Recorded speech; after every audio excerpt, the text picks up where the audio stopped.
Hello students, ఈరోజు మనం final BA agriculture economics వ్యవసాయ అర్థశాస్త్రములోని మరో ముఖ్యమైన ప్రశ్న గురించి చర్చిద్దాం.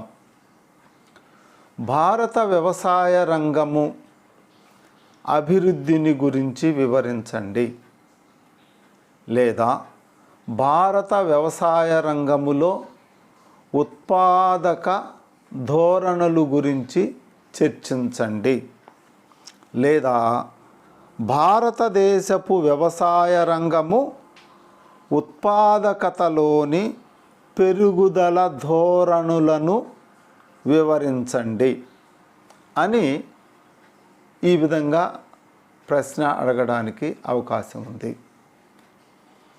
ఆన్సర్: భారత ఆర్థిక వ్యవస్థలో వ్యవసాయ రంగము ప్రాథమిక రంగముగా లేదు, జీవనాధారముగా పిలువబడుతున్నది, జీవనాధారముగా మారి ఉన్నది. దేశ జనాభాలో సుమారు 50% నుండి 60% వరకు వ్యవసాయ రంగముపైనే ఆధారపడి జీవిస్తూ ఉన్నారు. భారత ఆర్థిక వ్యవస్థలో వ్యవసాయ రంగం ఎంతో ప్రాధాన్యత కలిగి ఉన్నప్పటికీ ఉత్పత్తి, ఉత్పాదకత తక్కువగా ఉన్నాయి. ఇతర దేశాలతో పోల్చినప్పుడు భారతదేశము యొక్క సగటు దిగుబడి చాలా తక్కువగా ఉన్నదని వ్యవసాయ ఆర్థిక నిపుణులు వివరిస్తున్నారు. ఈ వ్యవసాయ పంటలను 2 రకాలుగా విభజించవచ్చును. 1 ఆహార పంటలు, 2 ఆహారేతర పంటలు. ఆహార పంటలు అనగా వరి, గోధుమ, జొన్న, పప్పు ధాన్యాలను ఆహార పంటలు అని అంటారు.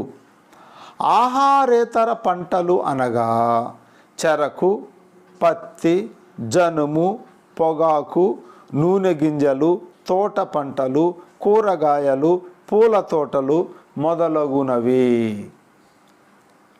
మన దేశం ఇతర దేశాలతో పోల్చినప్పుడు వ్యవసాయ రంగములో వ్యవసాయ ఉత్పత్తి, ఉత్పాదకతలు చాలా తక్కువగా ఉన్నాయి అని మనము గ్రహించాలి.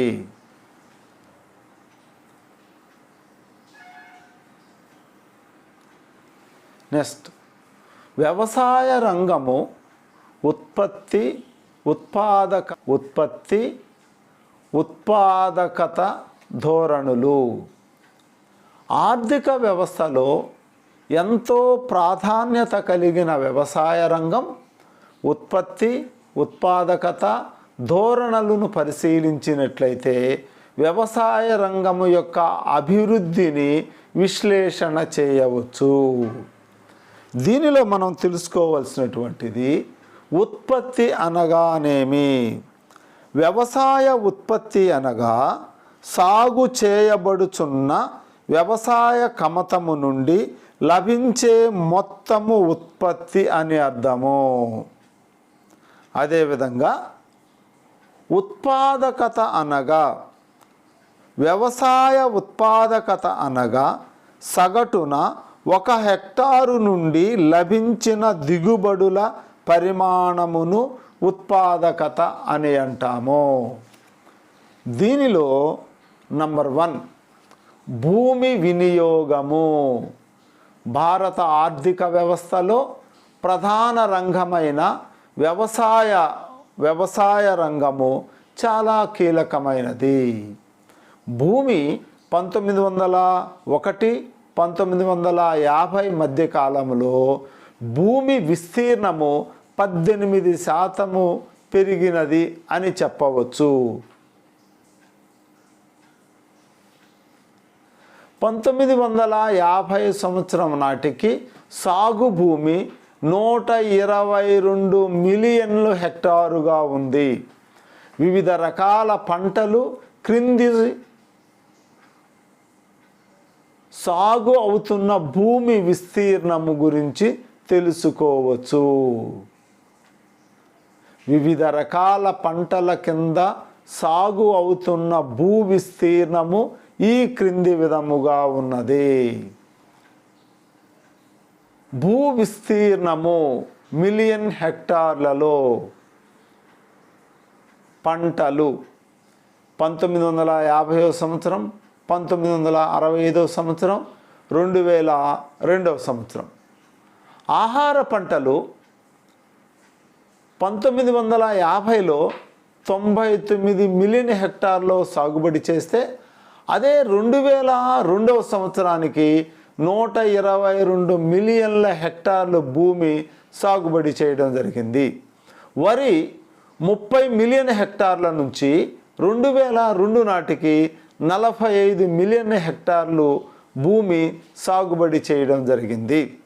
అదేవిధంగా ఆహారేతర పంటలు 23 హెక్టార్ల నుండి మిలియన్ హెక్టార్ల నుండి 38 మిలియన్ హెక్టార్లకు పెరిగింది.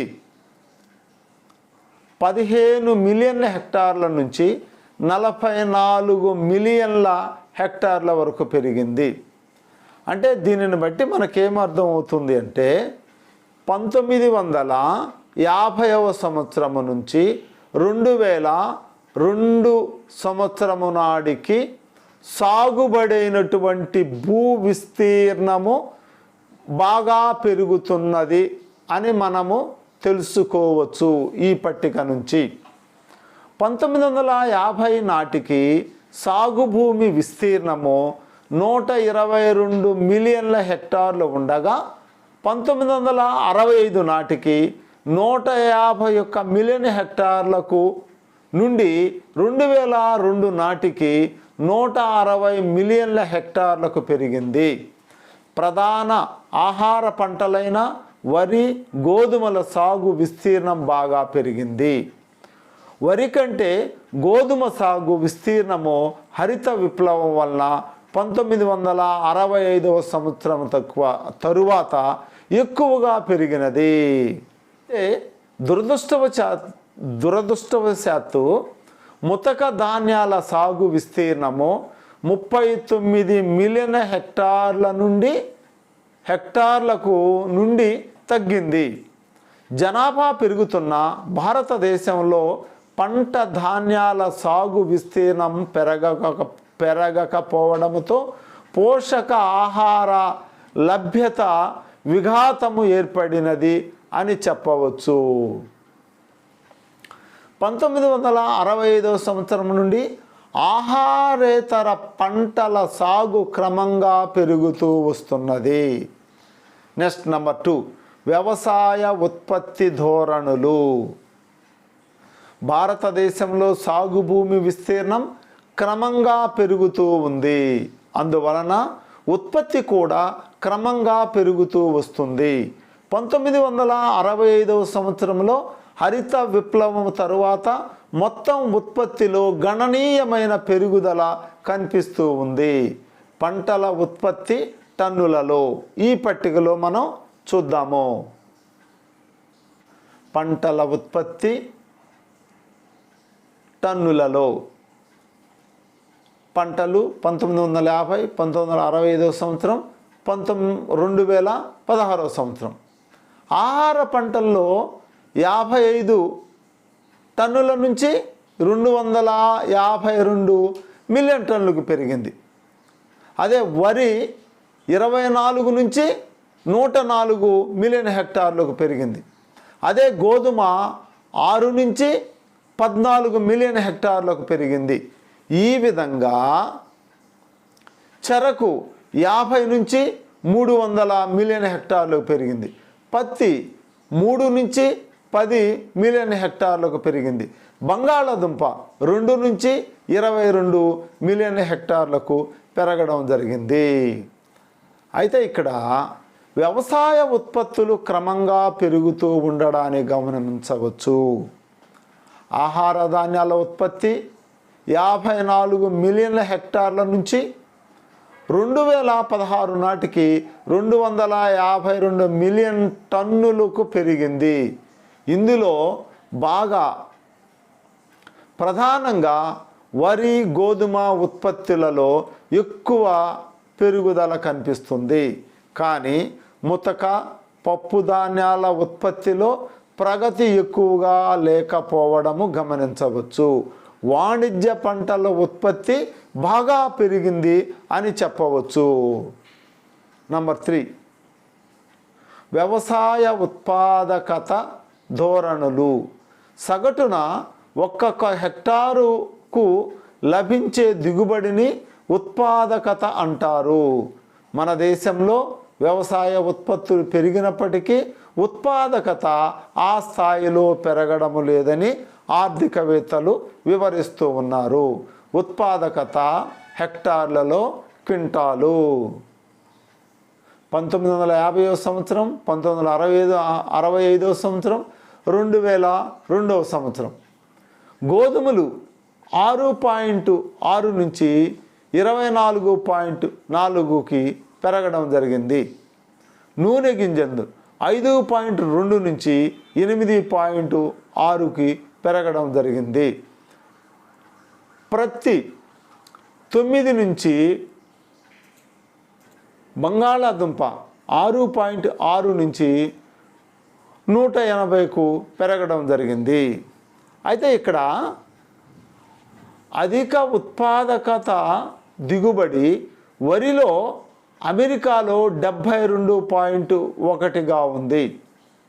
గోధుమ ఇంగ్లాండ్లో 71గా ఉంది.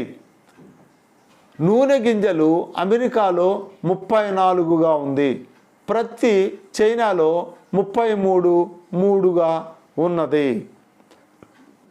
వ్యవసాయ రంగంలో ఉత్పాదకత 1965 సంవత్సరంలో హరిత విప్లవం తరువాత గణనీయంగా పెరిగింది. ముఖ్యంగా వరిలో 3 రెట్లు, గోధుమ విషయంలో 4 రెట్లు ఉత్పాదకత పెరిగింది.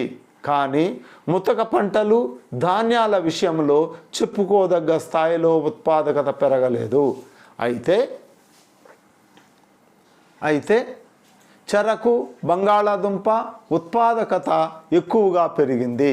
వ్యవసాయ ఉత్పాదకత పెరిగినప్పటికీ ఇతర దేశాలతో పోలిస్తే ఉత్పాదకతలో వెనుకబడి ఉన్నాయి. ఉదాహరణకు మన దేశంలో వరి దిగుబడి 2001 నాటికి 22 క్వింటాలు ఉండగా అమెరికాలో 2 క్వింటాలుగా ఉంది. ఈ పరిస్థితి ఉత్పాదకతను పెంచుకోవలసిన అవసరాన్ని గురించి తెలియచేస్తుంది. నంబర్ 3, సంభావ్య దిగుబడి. వ్యవసాయ భూమి స్థితి, నీటిపారుదల, శీతోష్ణ స్థితి, ఇతర ఉత్పాదకతతో సాధించుటకు అవకాశాలు గల ఉత్పాదకతను సంభావ్య ఉత్పత్తి అంటారు. మన దేశాలు సంభావ్యత దిగుబడి, వాస్తవిక దిగుబడులు ఈ క్రింది విధంగా ఉన్నాయి. రైట్, చూడండి. వాస్తవిక దిగుబడి, సంభావ్య దిగుబడి. వరి వాస్తవిక దిగుబడి 21 ఉంటే సంభావ్య దిగుబడి 40 నుంచి 58 లోపు ఉంది.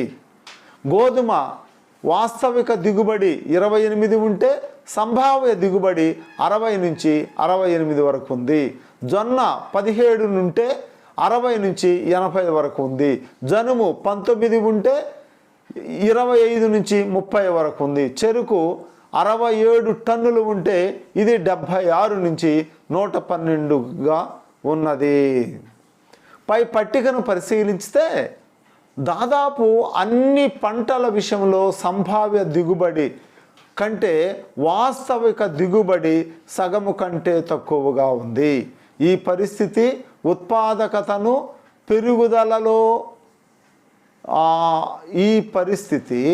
ఉత్పాదకతను మెరుగుపరుచుకోవలసిన అవసరము ఎంతైనా ఉంది అనే విషయాన్ని గమనించవచ్చును. లాస్ట్ వన్ ముగింపు. భారతదేశంలో జనాభా రోజు రోజుకి పెరిగిపోతున్నారు. ఆ జనాభా పెరుగుదలను జనాభా విస్ఫోటనముగా ఆర్థికవేత్తలు చమత్కరిస్తున్నారు. విస్ఫోటనము అంటే నిమిషానికి ఎంతమంది పుడుతున్నారు, ఎంతమంది చనిపోతున్నారో లెక్కించలేనటువంటి పరిస్థితి భారతదేశంలో ఉంది. ప్రపంచంలో అత్యధిక జనాభాలో 2వ స్థానాన్ని ఆక్రమించుకొని ఉంది. ఆ పెరుగుతున్న జనాభాకు అనుగుణంగా ఆహార పంటలు, ఆహారేతర పంటలను పండించి వారికి ఆహార సమస్యను తీర్చవలసినటువంటి బాధ్యత వ్యవసాయదారులపై, వ్యవసాయదారుల భుజస్కంధాలపై ఉంది అనే విషయాన్ని గమనించాలి. వారికి వ్యవసాయ ఉత్పత్తిని పెంచాలి, వ్యవసాయ ఉత్పాదకాలను పెంచాలి. ఈ రెండిటి ద్వారా దిగుబడిని పెంచి, సగటు దిగుబడిని పెంచి దాని ద్వారా ఆహార సమస్యను తీర్చవలసినటువంటి అవసరం ఎంతైనా ఉంది అనే విషయాన్ని మనం దీని ద్వారా తెలుసుకుంటున్నాం.